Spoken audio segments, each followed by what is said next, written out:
नमस्ते मेरे प्यारे साथियों, स्वागत है आपका HJR's वर्ल्ड में। आज हम पुस्तक की आत्मकथा देखेंगे मराठी में।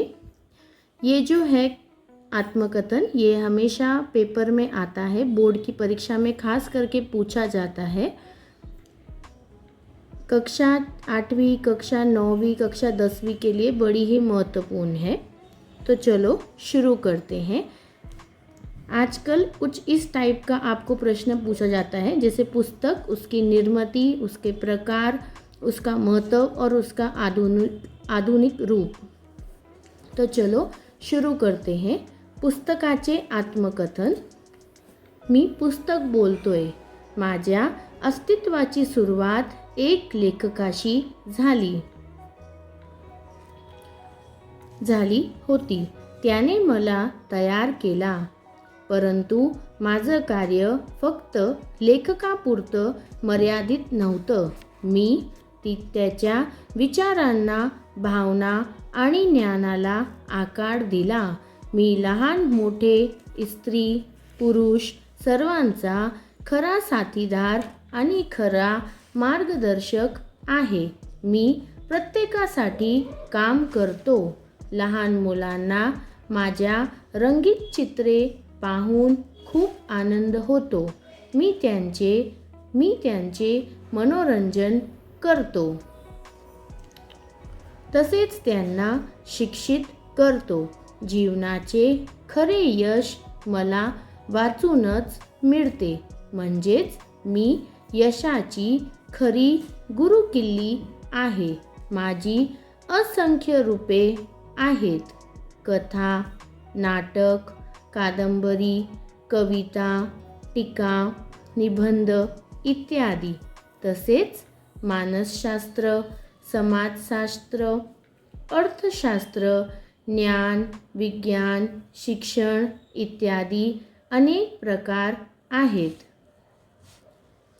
माझ्या पृष्ठांवर असलेल्या प्रत्येक शब्दात काहीतरी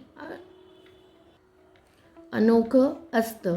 मी एकाच वेळी ज्ञानाचा वाण, कथा सांगणारा सखा आणि वाचकांच्या मनाच्या गाभ्यात प्रवेश करणारा प्रवासी असतो। माझ्या पुष्टांची प्रत्येक वळण तुमच्यासाठी नवा अनुभव घेऊन येते, कारण मी केवळ एक पुस्तक नाही, तर एक अनुभव असतो। माझ्या जीवनाची संपूर्णता माझ्या वाचकांमध्ये आहे। कधी-कधी तुम्ही मला वाचताना काही नवे धडे शिकता। कधी तुमचं हसणे, रडणे, विचारांची गोडी लागणे हे माझ्या कथेच्या मध्यभागी असतात। मी तेव्हा जिवंत असतो, जेव्हा तुमच्याशी संवाद साधतो। हेच माझं आयुष्य। मी तुम्हाला जग दाखवतो, परंतु माझं अस्तित्व यापेक्षा अधिक महत्त्वाचं आहे। माझे वाचन करून तुम्ही तुमच्या वेळेचा चांगला उपयोग करू शकता, कारण मी ज्ञानाचा भांडार आहे।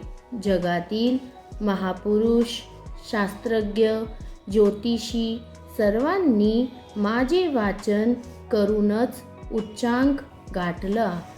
म्हणूनच म्हटलं आहे, वाचाल तर वाचाल। पुस्तकाचे आत्मकथन हे जे आहे, हे खूप महत्त्वपूर्ण आहे तुमच्या 10वीच्या बोर्डाच्या परीक्षाच्या हेतूने। सो जर तुम्हाला आवडलं असेल तर प्लीज माझ्या चॅनलला लाईक, शेअर, सबस्क्राईब नक्की करा। धन्यवाद।